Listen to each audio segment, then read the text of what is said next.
Hey everyone, having fun yet? Welcome to Open Mic Night at the Writ Comedy Pit, where anybody can come up and try their luck at stand-up. Get ready to laugh and cringe and cry pitiful tears. And then when I'm off the stage, the comedians come in. First up, we have Ritopolis' favorite and only superhero, ready to throw some punchlines along with his punches, Captain Writ. Thank you very much, Donald. Now, just like any good superhero, I have a sidekick. So please welcome my ventriloquist dummy, Little Writ. Hello, I'm Little Writ. I dot the captain's T's and cross his I's. Shouldn't that be the other way around? You don't cross eyes, Little Wit. Oh yeah? Tell that to your two little Writs.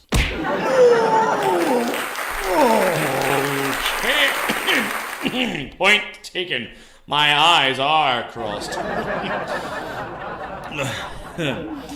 So, Little Writ, I hear you came all the way from El Paso. What's it like down there in the wild lands? Oh, it's great, Captain. There's plenty of prairies and bushes and stones. Oh, it's the best. Wait, stones? Yeah, like these.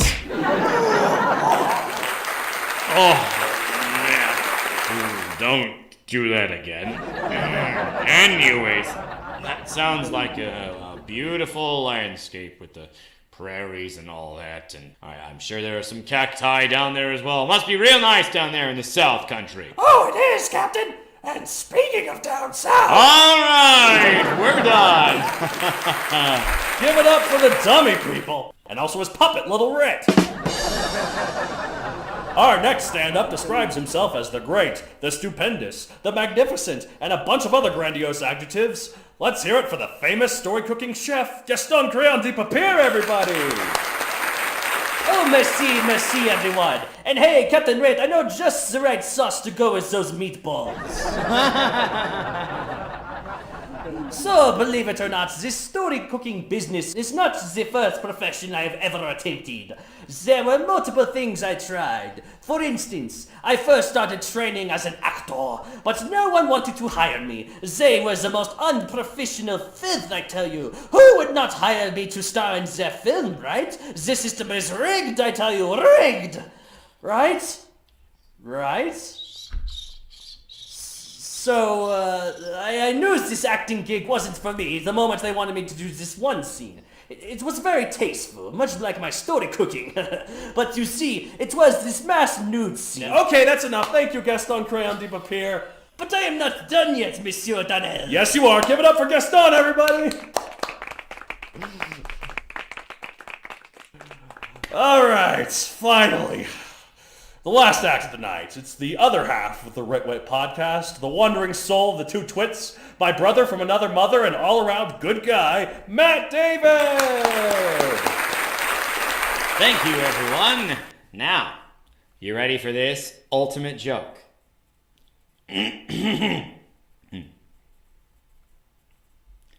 Poop.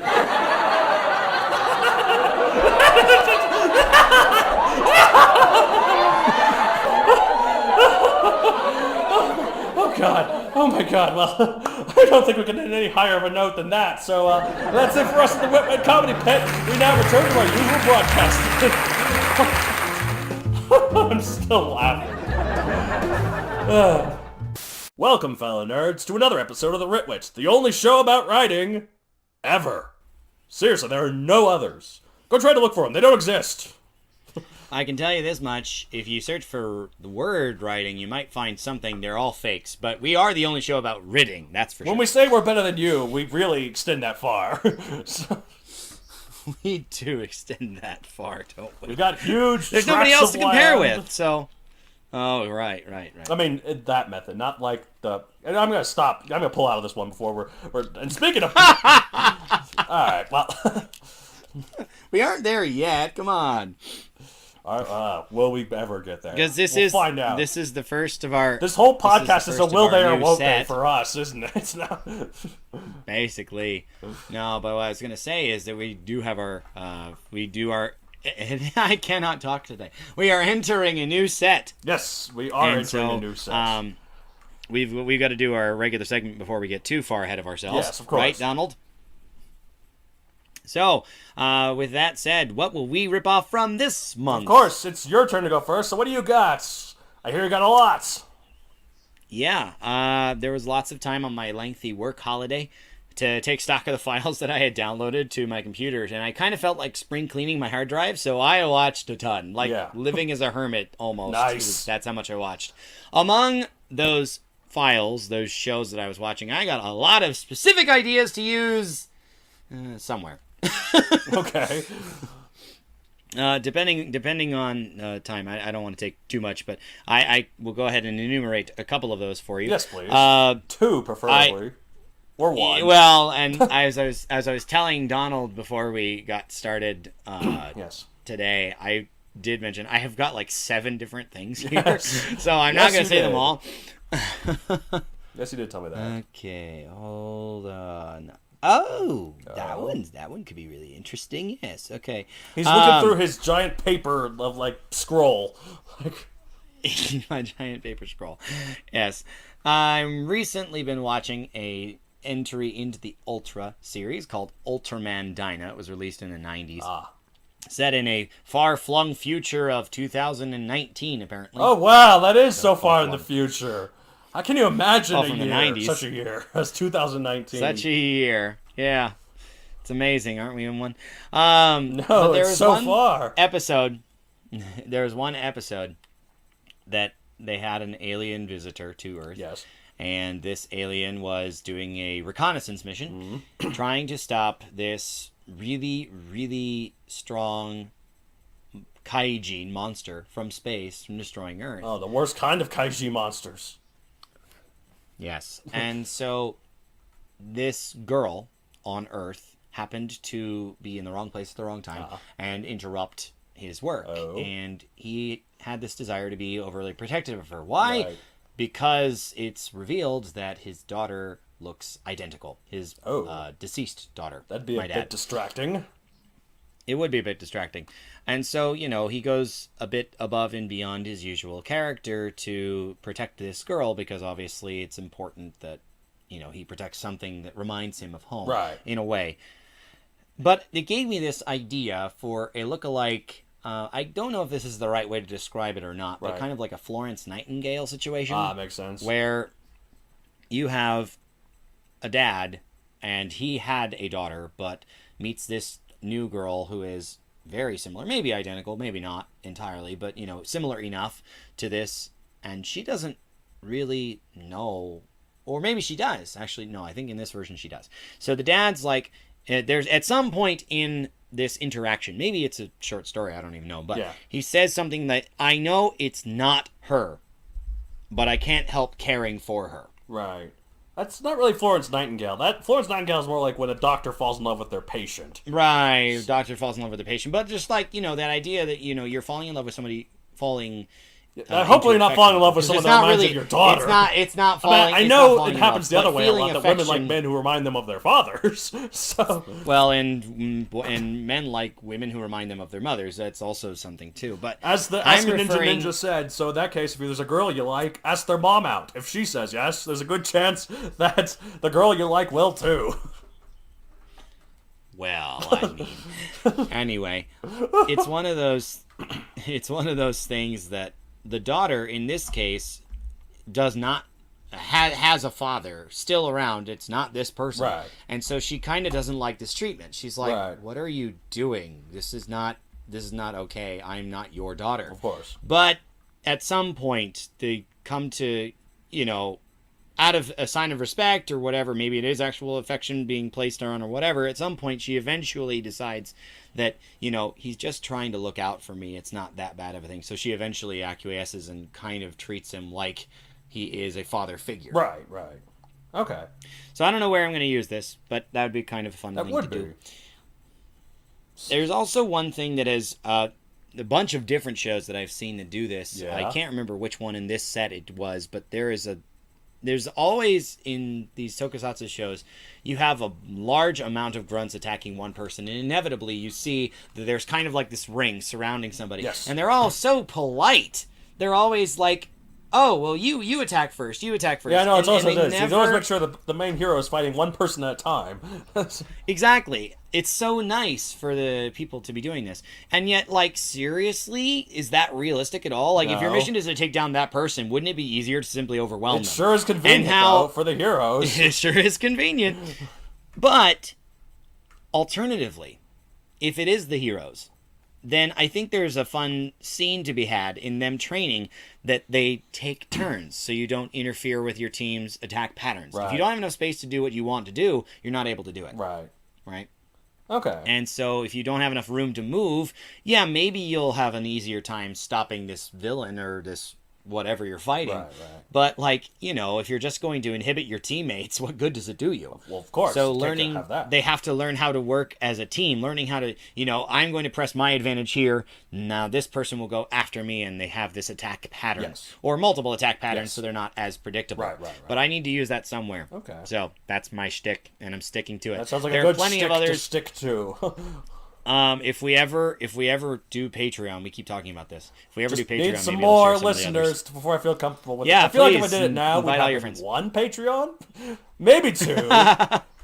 I know that most shows really only have like a couple hundred at most, but I'd like to have maybe like 10 before I feel like I Before should... Potential ones before...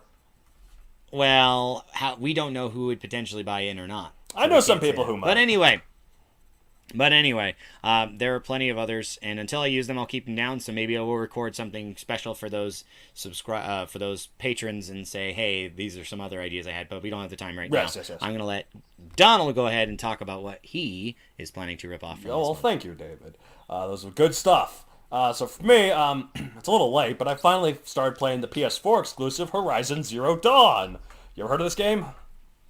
Mm-hmm. Yep, it's a fun one. It's an open-world action RPG that takes place in a tribal village in a post-apocalyptic Earth, where people are reduced to Stone Age tech and robotic creatures roam the wildlands, which, you know, they kill and use their parts to make armor and spears. Now, it's kind of funny. In retrospect, I time traveled a bit and ripped off some of this game because I wrote a story once called Mecha 1 that Oh, jeez. that had these things called Mechanimals. That's true.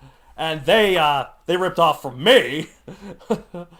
Well, sure, right. Yeah, because That's I exactly what copyright happened. that idea. I copyrighted that. That's exactly what happened, Mr. Never Published, Never Finished Story.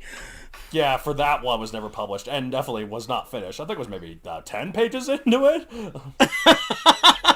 But in those 10 pages, I describe the Mechanimals. So, you know, it's funny. All It's right, funny how you're I get safe. so petty when people steal from me. When this whole segment is about us stealing from other people. Exactly. I mean, not literally yeah. steal. We say rip off as a joke, but because everything's a rip off of Mostly. something else. So, but still, Exactly. There's no such thing as an original idea. It's how you combine them. it's always nice to remind listeners of that when after a while, because to make sure they don't think we're actually actively trying to rip stuff off.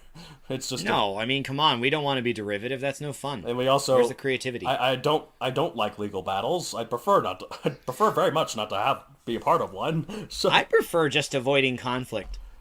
same here, but alas, the world's a crappy place. So, anyways, so throughout the game, you learn bit by bit about what happened to the world of Horizon Zero Dawn to make it like this, and like just how bad the apocalypse beforehand really was.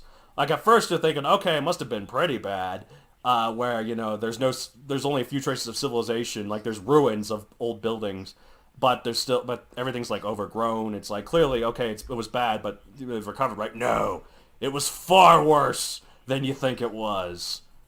I'm kind of tempted to just kind of say what it was because the game's 2 years old at this point. If I can do a time code if you want, unless you don't want me to say it, David. I don't particularly...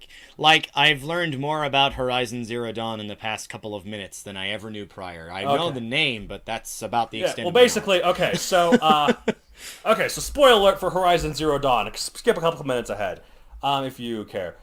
So the main character, Aloy, she goes, she finds the ruins of the old world, and she finds like data files and audio files and stuff. Basically, what we're led to think is that this apocalypse happened that killed a lot of humans and but left the world mostly intact, and so therefore nature could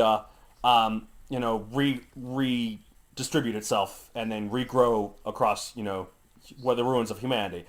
Turns out all life on Earth was killed, and it's only that the only reason they're here is because of a project called Zero Dawn that reseeded life on Earth after its total annihilation. Wow. So pretty heavy stuff. Yeah. Well, it's because it's like this. It's the beginning of the game. Well, no. Well, flashbacks. There's like this future where the world is very, very. It's very dreary. One thing is there's a lot of corporations are taking over governments of countries. Like pretty much an extension of what we're having now. But like a lot of people are. Although a lot of people are fighting wars for profit, and since it's all done with robots. There's the only stake is monetary. Okay. And this one guy comes up with the brilliant idea to have a self-replicating, unhackable robot that feeds off of biofuel. So it's trying to get people to fuel itself, right?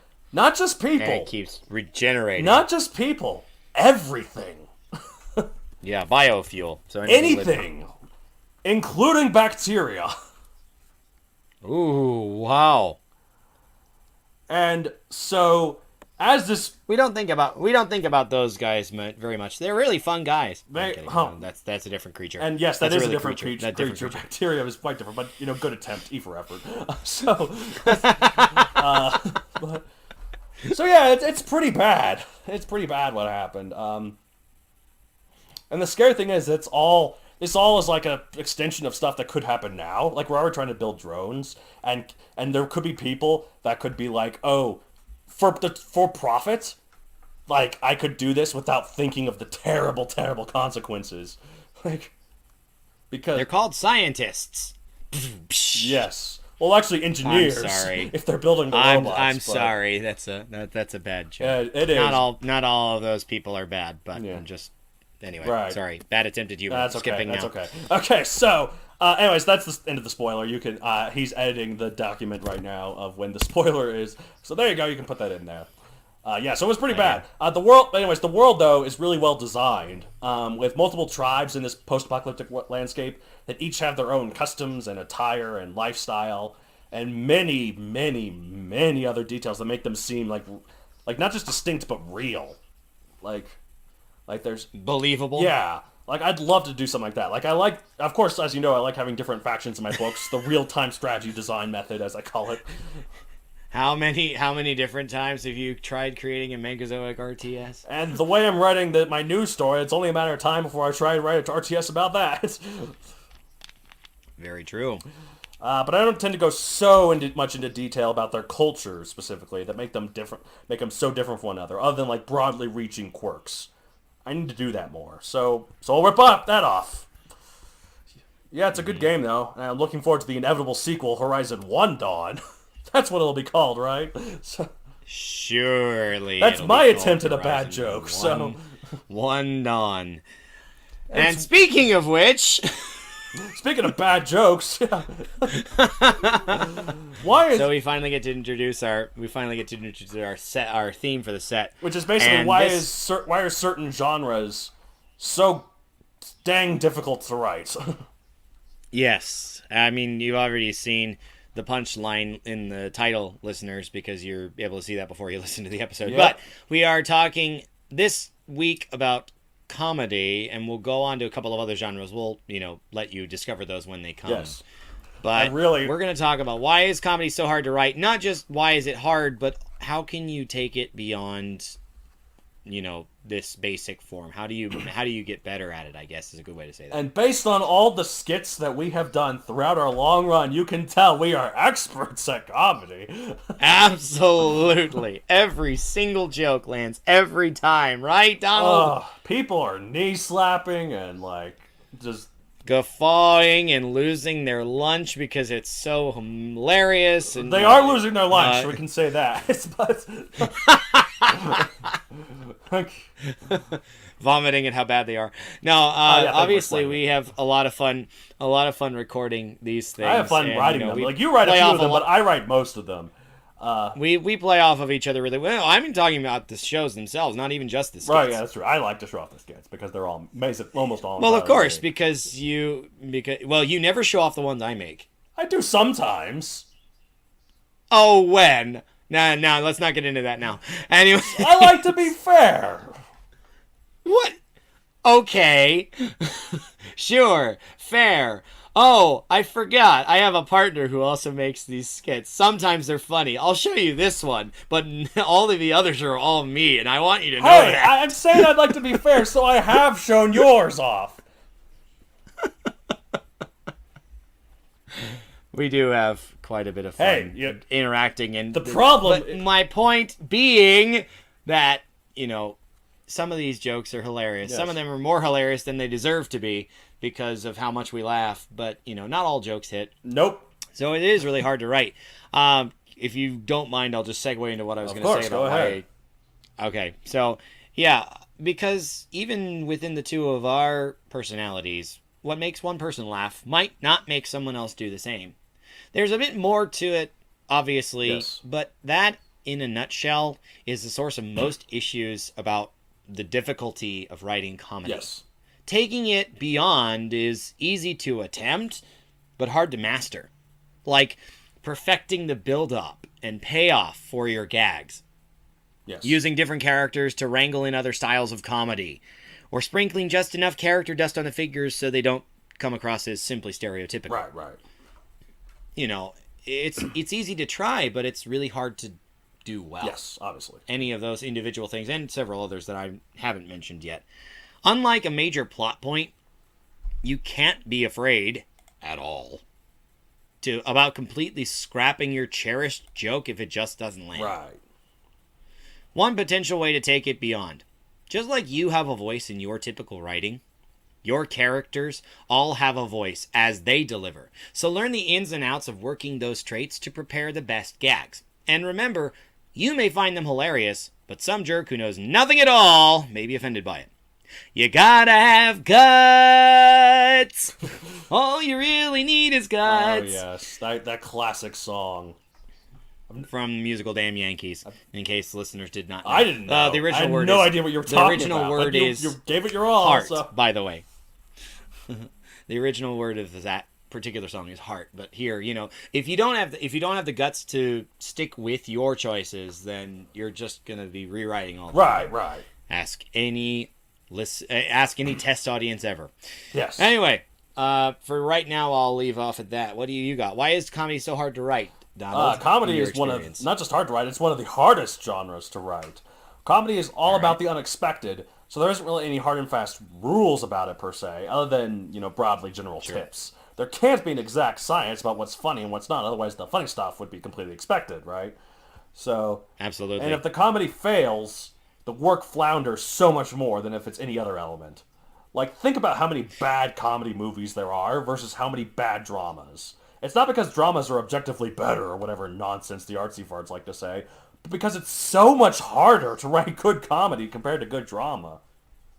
And really, it's got to be from your heart and something you constantly work at to get yourself better. Like, I've worked at it my whole life.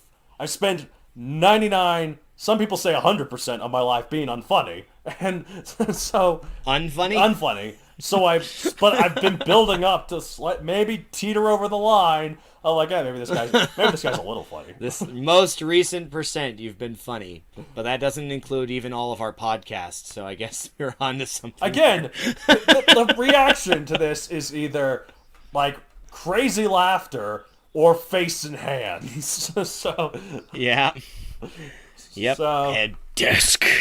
Well, and I think your point about hard and fast rules too. Like there are no rules for comedy. Anything goes.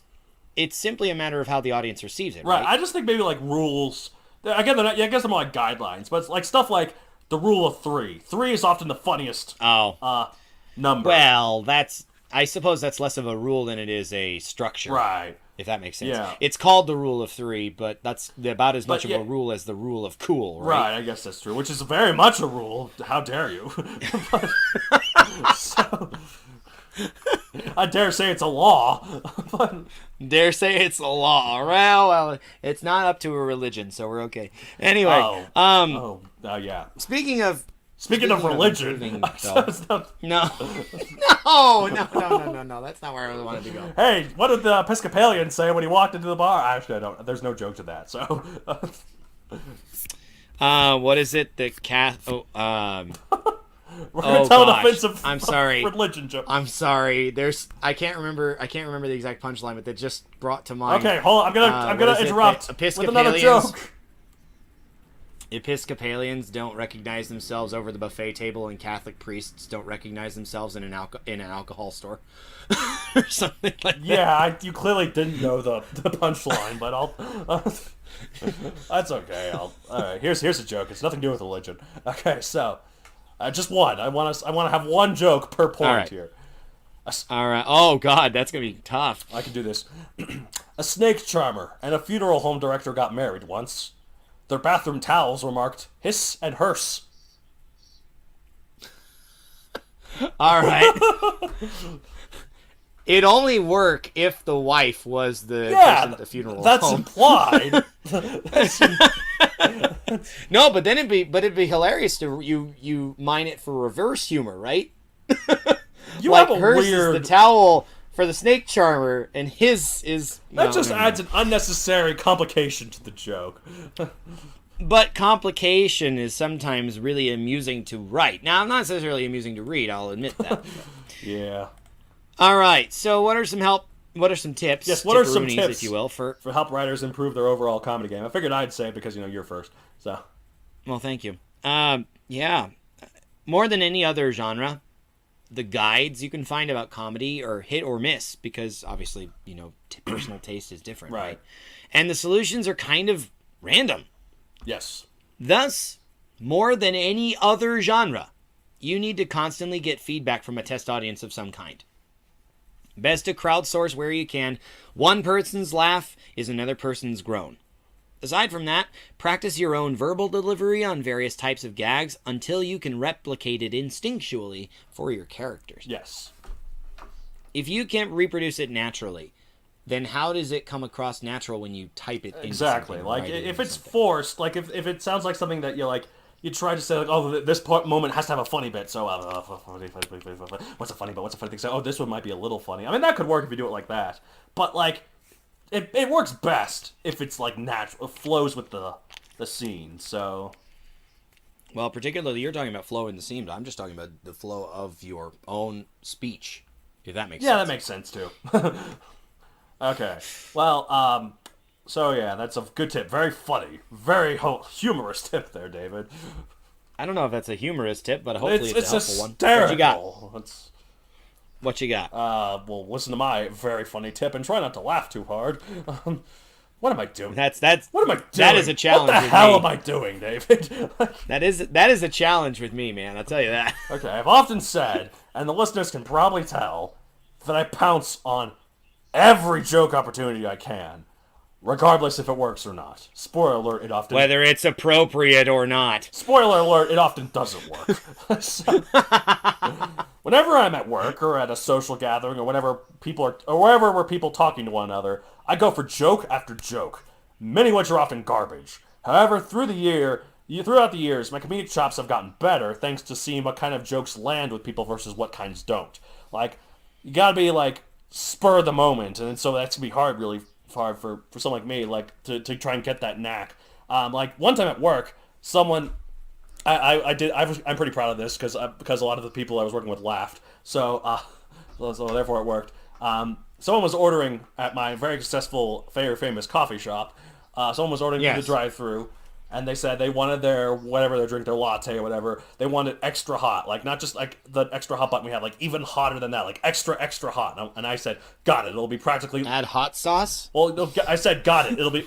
What I said back was like, okay, got it. It'll be practically lava. Anything else? people like laughed, which I thought was kind of funny. Sometimes it's funny when people laugh at my jokes. I'm like, that wasn't that good. That was one of those times. But Well, sometimes you don't appreciate the impact of a joke until you realize that the audience is responding well. Alternatively, sometimes you think it's the stuff and they don't respond. there's definitely been jokes, even in my writing, that like, and especially like in these skits too. Well, not especially, but like sometimes in these skits too. There's a joke that I do sometimes that doesn't land, and every time I play it to people, people don't laugh. I'm like, well, gotta write that down. That not that kind of joke. So, And again, because personal preference is what it is, there are going to be people who love knock-knock jokes. There are going to be people who like puns. Me in particular, raising my hand. I do feel a little better in that a lot of jokes that don't land in our skits isn't so much that people don't find them funny. I don't think they realize they are jokes. so they don't know how to laugh. So they don't know how to laugh. well, they don't That know is when. a travesty. Okay, sorry, they don't know when to laugh for that particular instance. As you can see, listeners, we just kind of go off of each other. Yeah. One of the things that I'm actually really, really proud of this accomplishment, even though technically it's not really my accomplishment to brag about, is that with one of the older versions of Megazoic, one that never got published, we ended up doing a spoof version of it where we cast ourselves as directors in this. And so as director, we did director initial based on our last name. So not our middle names like And Donald so- and David. So it's Director S and Director because H. those are and Director H, yeah. And so we insert ourselves as if we're trying to make this into a movie because, of course, Donald is always fascinated with trying to make scripts and stuff. But, so, literally the writing sessions would consist of I'd be sitting somewhat in the vicinity and he'd be at the keyboard typing, and just as soon as I saw a joke and thought of something else, I would just throw it out, and most of the time that I said something like that, he'd put it in. Yeah, and sometimes there'd be times where you were typing. Like, not as often, because I liked being at the wheel. Not as often. You're absolutely right. But, well, a lot of times we'd spend the night, and we'd have sleepovers a lot, and there'd be times where I'd be in bed and you'd be writing it, so... I don't remember doing that with the Megazoic spoof, but we started writing it when we were about to go to bed, and I fell asleep, and you just kept on your writing session. So, fair enough. When the muse hits, you do not let the muse go quiet unless you have no choice. Okay. Hey, so ready for my joke for this session? Sure. It's not a purple kumquat joke, I promise. Oh, please, thank God. Okay, it is a fruit joke, so that's why I wanted to warn you that's not a purple kumquat joke. Okay, so... All right. This guy walks into a bar, and he has an orange for a head. Like the fruit orange for a head. And then he's like, I'll have this drink. And the bartender's like, sure, yeah. I'm sorry, I gotta ask, what's with the orange for a head? And he's like, well, okay, so I was walking down a beach, and then I saw that a magic lamp washed up to... the beach, drops up to the shore, so I got it, rubbed it, and a genie popped out. And the genie was one of those pretty literal genies, so I had to be very specific about what I wanted. So I was like, okay, I'd like $1 million in credit, but in credit, wow. Put in directly into my checking account. And so the genie's like, okay, boom, done, perfect. And then the second wish, she was like, okay, I'd like the most beautiful woman that I think is the most beautiful woman in the world. Like, someone to my tastes who is madly in love with me to appear right here, and then we'd get married and it'd be happy. And he's like, okay, boom, done, perfect. Then finally, he's like, okay, I don't want you to mess this up. So with his new wife there, yes, his new wife, all of his money. He's like, okay, I don't want you to mess this up. I would like an orange for a head. That's called a double subversion joke. You think that it's going to be something he messes up, but no, he just literally wanted an orange for a head.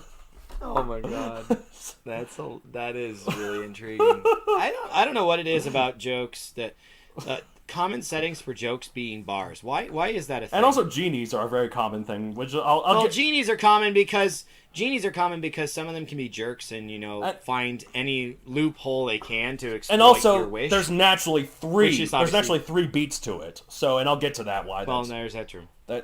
Yeah. So, anyways, specific tips. We've already lampshaded that once. I'm sorry. You didn't want me to put in a joke? If you As have opposed to one, the botched go. one I did earlier. This is the funny one. I was gonna. Well, unless you want me to keep being the guy who botches jokes. No, I'm rooting for you. You're gonna nail one of them at right. some point. I got this one from a family friend years ago. A rope walks into a bar. Oh yeah, this asks one. the bartender for a drink, and bartender looks at him funny and says, "Are you a rope?" "Yes, I am." "Well, get out of here. We don't serve ropes in this town." So the rope walks out, a little unhappy at that reaction, and then goes into the bar just down the street. Walks into the bar, up to the bar, orders a drink. Bartender looks at him funny and says, "Are you a rope?" "Yes, I am," the rope says. "Well, get out of here. We don't serve ropes in this town." So the rope walks out of the bar. He's pretty dejected now. Yeah. He's like, seriously, all I want is a drink. But he gets to thinking. Ties himself in a knot. Parts his ends a little bit. Walks into the third bar just down the road. Across the street, actually. Yes. Goes up to the bartender and asks for a drink. The bartender looks at him kind of funny and says, "Are you a rope?" Says, "Nope, I'm afraid not." Ha ha ha! No, that is a good joke. It's pretty good. It's a classic for a reason. What the heck? What the heck is that reaction? Anyway. No, that's pretty good. I like it. I've heard it a lot, so that's why. But I shouldn't let that sway me. That is a classic for a reason. Anyways, so and now that we've all recovered, listeners, from From the mad knee slapping humor that we were throwing out here on the road. yes, what about some specific tips? Like what tends to make people laugh the most? The methods may be tried and true, but I think rather than trying to blaze a new trail, you honestly don't have much need to reinvent the wheel, other than adjusting your subject matter for the purpose of relevance. Like doing a subversion joke. Yes.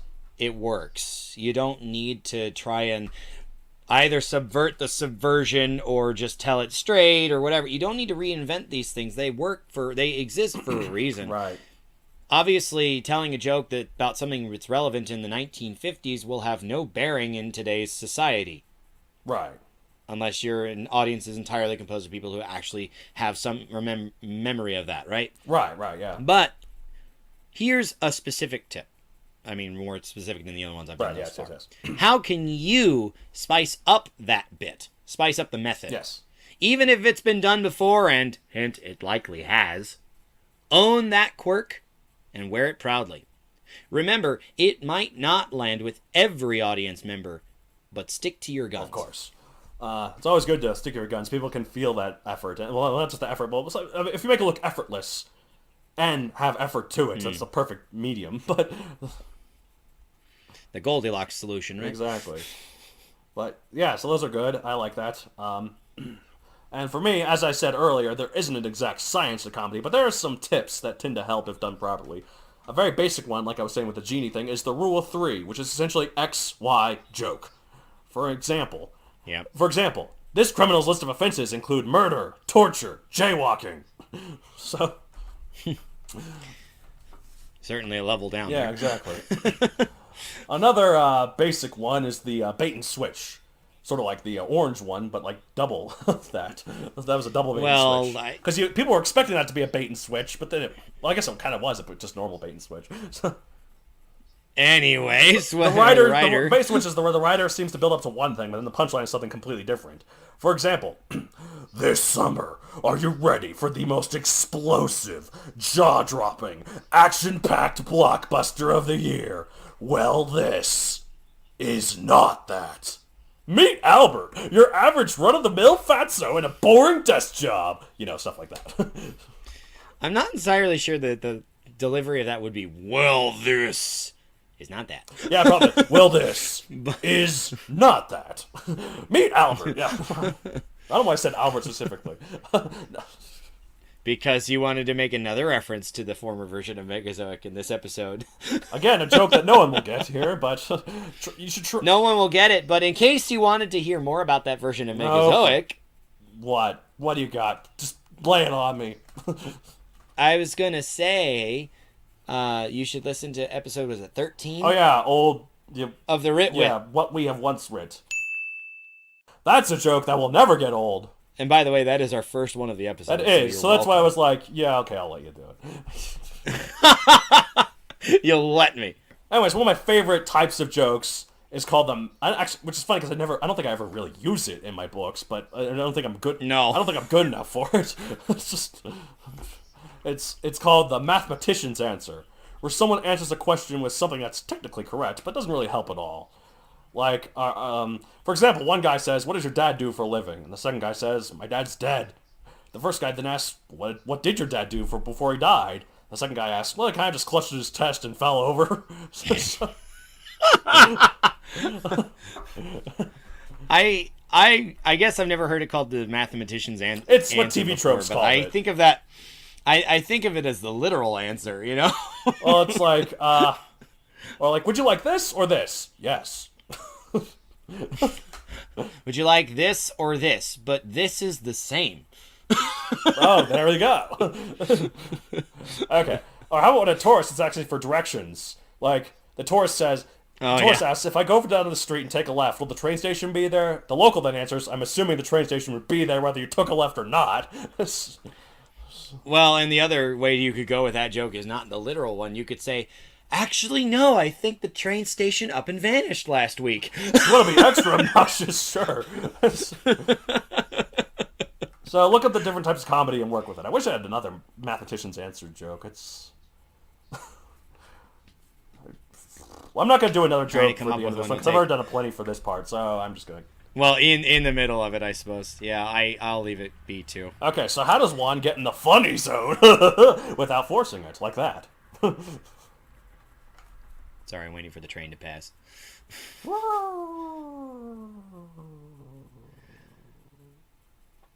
I saw this prompt for a question, and I thought about one thing, and that is that when we have our sessions, whether it was writing that spoof as we talked about earlier, right, or other comedies in my past, that sometimes just going whole hog and trying to simply go hog wild on jokes, right, forcing it and coming up with more punchlines than you need could actually be a decent technique. I mean, rapid fire tech, yeah, it doesn't, like, eventually one of those bullets is gonna hit.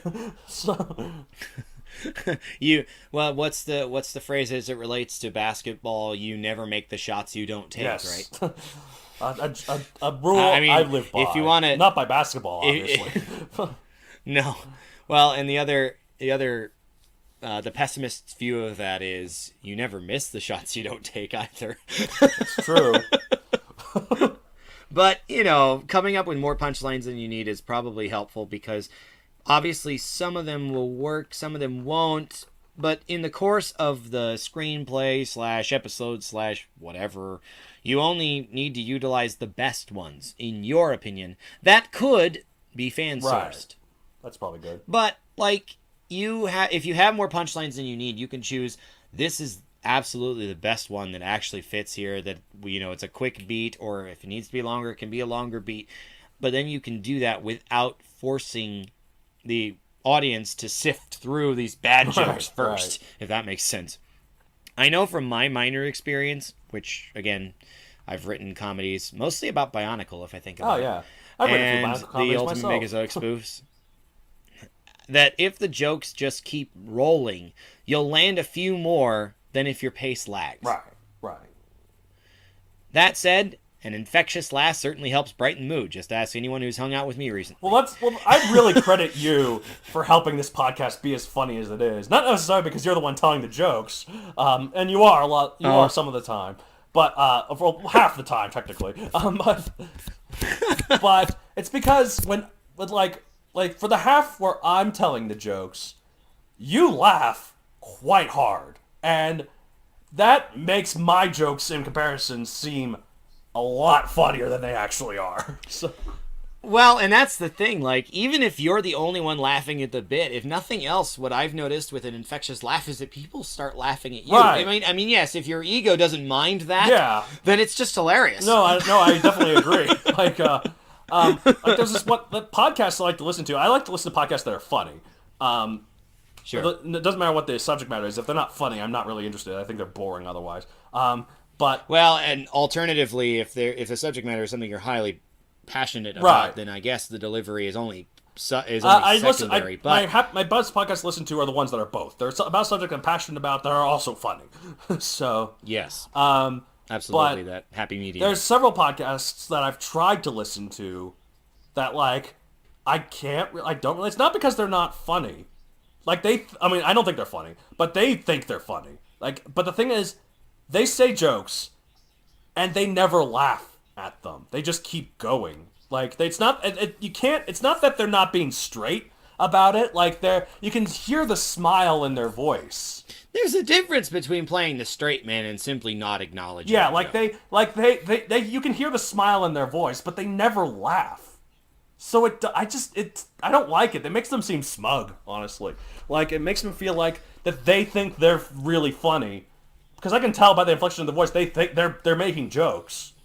But the fact that they're not laughing at them, that they're just like, oh yeah, like that, like it's like, I can't laugh along. Because if they're not willing to laugh at themselves.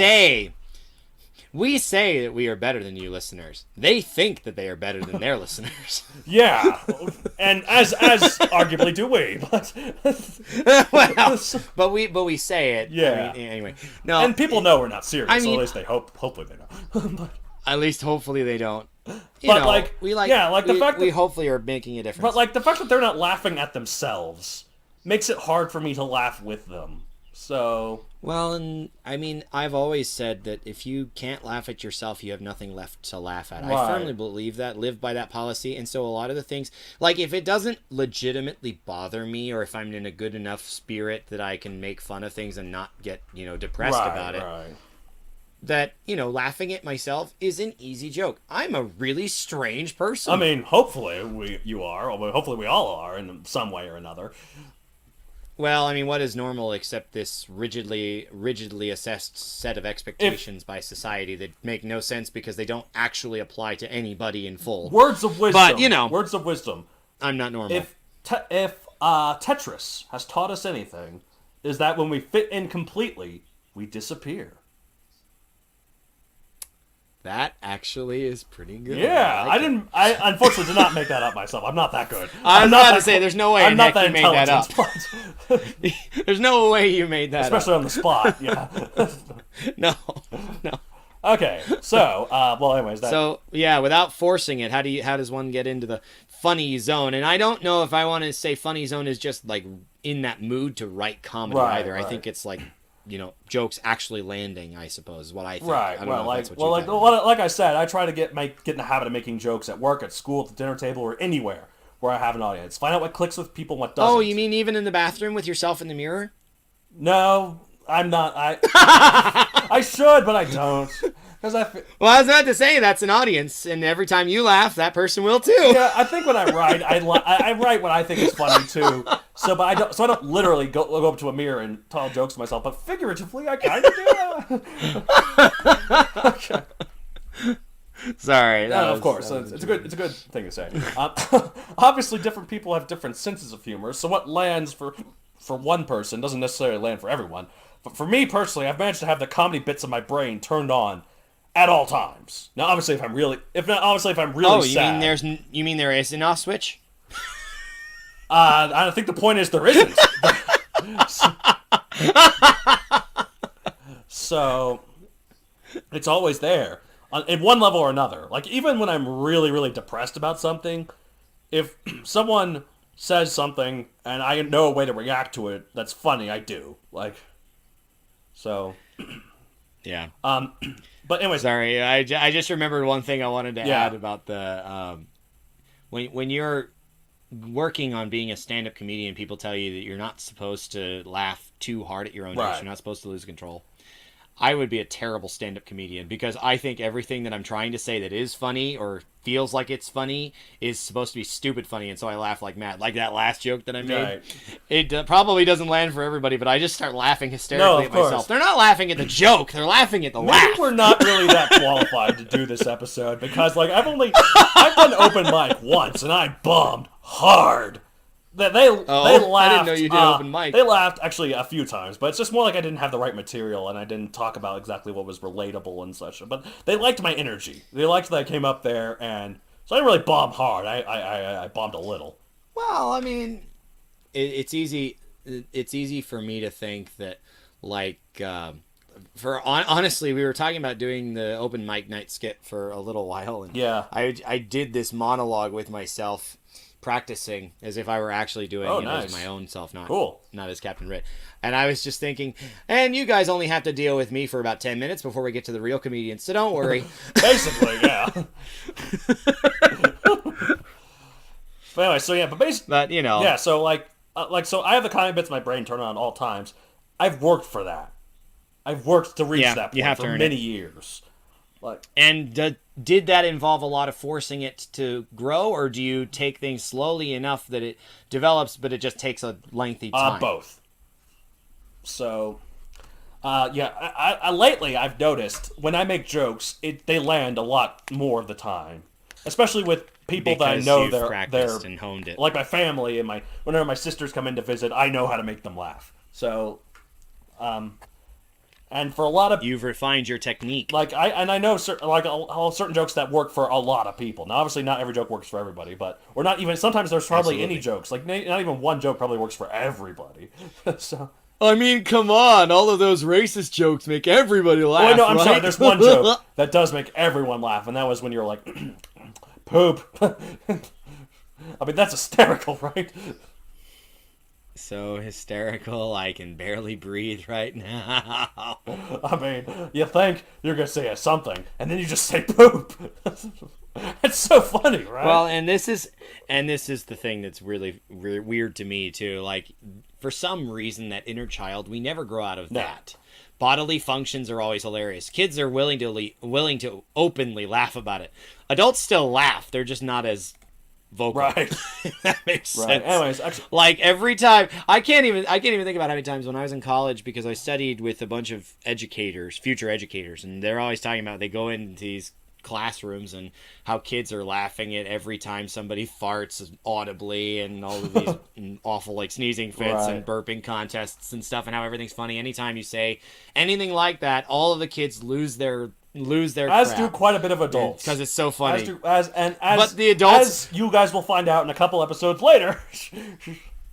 Well, and this is the thing too, is like, if you look closely at these adults, you can see them hiding a laugh with their hands, smirking. It's not like they're not laughing; they're just not laughing as wholeheartedly. Right. But certain things are always funny. So, anyways, so most of the humor scenes in Megazoic, as well as the skit when I'm writing the skits for this podcast, like I've written all that on the spot. Like as I'm writing the scene, I'm like, okay, there needs to be some banter here. Say I'll do this and then this and this. And it just comes naturally to me. Like, work your way toward making it feel natural to you. yeah, I'd say in my own writing too, I end up writing a lot of banter. I commit the sin of having way too much banter. I mean, to be fair, you do that for everything you write. Your things are very...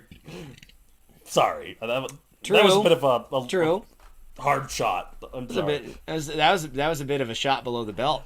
No, well, no. But in all seriousness, I do love writing banter, because it gets. This is how I get into my characters' heads, and it's not specific to comedy per se. It's more general, but getting into their characters, seeing how they interact with each other, that kind of stuff is fun to write. And for me, it's really fun to read too, because you can tell the author's having fun with those characters. When at times come to trim down to keep the pace light and stuff, I commit the second sin of caring too much about that banter to want to cut it.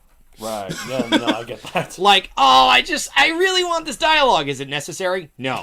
I want to keep it, though. There's actually been a few times where I've had to delete banter or certain things because I'm like, this isn't the time, unfortunately, for it, so... Well, and something else to throw out, too, is there a right time and a wrong time for jokes in general? I guess I'm going to go ahead and jump the shark here, and because you say something about that in your next note. Yeah, I do. So well, ahead. I was going to I can segue to this next thing. Like any other miscellaneous tipperoonies. Yeah.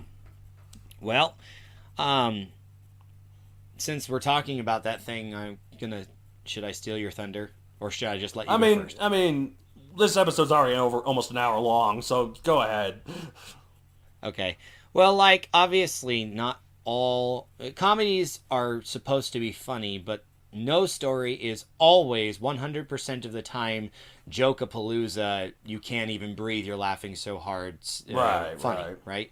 There are serious moments, and so the balance of those. Yeah, that's always what I say. Is yeah, essential. like that's like the. Sorry, I. No, it's fine. Well, Like, and I kind of have it here too. They'll go through spells of hilarious, and on the other end, incredibly serious without much warning based on other events in the story. So, lean into that tension, that contrast to humanize your characters. Right. That makes sense. Now, what about in terms of the moments where it, like, is funny? Like, it's supposed to be funny, though. Well, yeah. I mean, if it's supposed to be funny, then go hog wild, because why Right, not? no, I'm trying to help, I didn't really do it too well. I'm trying to help segue into your first bit of your, Okay. But if you have too much, then... yeah. If you have too much, then you have to kind of think like a producer of stand-up specials. Obviously, if you've seen the stand-up things that they put on Netflix recently, I don't know if Hulu has them or other various I've definitely streaming watched sites those a have lot. They're pretty that good. kind of thing. And they're funny, but I don't think we realize seeing the finished product just how much gets cut. Right. Yeah, I'm assuming it's definitely edited. If there are dead spaces because an audience didn't react too much, would you really keep the bit in? Right. That said, this is where that crowdsourcing thing comes in, because you, being the only audience, is trouble. Yeah, absolutely. As your sense of humor is different from anyone else's. And so if you think it's funny, but you don't, cross-reference that with anyone else, then you leave it in because you think it's hilarious. But then they don't react. Then you just have crickets, and nobody gives a crap. Right. Big crickets, cricket chirping you can hear because nobody's making sounds, right? I knew what you meant. So, thank you. If you want comedy, you should choose the final product as your best cuts. Right. Not just leaving everything in because you want to. Comedic taste is subjective. Yeah, obviously. Because that's true, you probably don't need to always have pages on pages of banter without interruption. Right. Unless the interruption is where you're mining humor. Right. I mean, even your funniest characters aren't always amusing. After all, they have to sleep, right? Right. Well, like what you were saying, and the thunder you were stealing, and I will take that back now, if you please. Go ahead. So like, yeah, you definitely got to find the balance. Like, comic relief is called such because it's meant to relieve tension, but beware doing it so often that you eradicate all the tension. I'd also extend that to so much. Yeah. Like, even just... that you eradicate. Yeah, you need to still have not just any tension, but some, like, enough attention. Like, certain moments are meant to be serious, so let those moments land. Like, as I've always said, like, the best stories have contrast, where the humor and the drama balance and enhance each other. Like, this is what I strive for when writing Megazoic. The humor adds relief to the situation and endears us to the characters, letting us see them in more laid-back and carefree situations. But when the story gets serious, we feel the humor's absence. And the dramatic moments hits that much harder than if the story was always serious. Sure. Obviously, stories... Well, it's kind of like those two masks, right, too. Right, like the the Triumph and masks. Agony. One of them's always laughing. I think it's... Triumph. Is it Triumph or is it Comedy and Tragedy? I heard it called Triumph and Agony, but it could be Comedy and Tragedy, too. I don't know. Anyway, those two masks, because they exist side by side. Right. They're always together. Yeah, exactly. Obviously, stories are different, and some stories might be more humorous or more dramatic, but hopefully you can see what would work best for your story after hearing what I did for mine. And then, I think the ancient Greeks, the only distinction between a comedy and a tragedy was a comedy ends in a wedding, a tragedy ends in a funeral. And even in the middle of the story, they might have both. Exactly. So, yeah, but that's our little bit about comedy. Little bit. It's been an hour. Okay. Well, not all of this is going to make the final Yeah. cut because you're a producer of a stand-up special. However, if you have questions or anything, if you'd like us to talk about it more, yes. obviously there's more that could be said. So if you like us to, please contact us. To do that, you can use the email mattd, that's with 2 T's, at matthewdonaldcreator.com. Right. If you're going to send it to a certain co-host, please specify David or Donald because we obviously share Matt D in common. Yes. You can use your own email system or the Contact Us page at Matthew Donald Creator website. Yes. if you're interested in following Donald on professional social media, how can you do that? Okay, you can follow me at Matthew Donald Creator on Facebook, at Matthew Donald 64 on Twitter, and Matthew Donald 64 on Instagram. Why 64? Because 63 was too much and 65 was too little. Wait, Don't think about it. All right, we're moving on. Bye, guys. All right, see you next time. Until then, keep writing. I'm Matt. This is Us Two Twits of the Writ I'm Matt Donald. And I'm Matt David. Someday we're going to figure out how to do that seamlessly. But not today. Until next time, listeners, keep writing. We'll see you next week. Sayonara. The Writ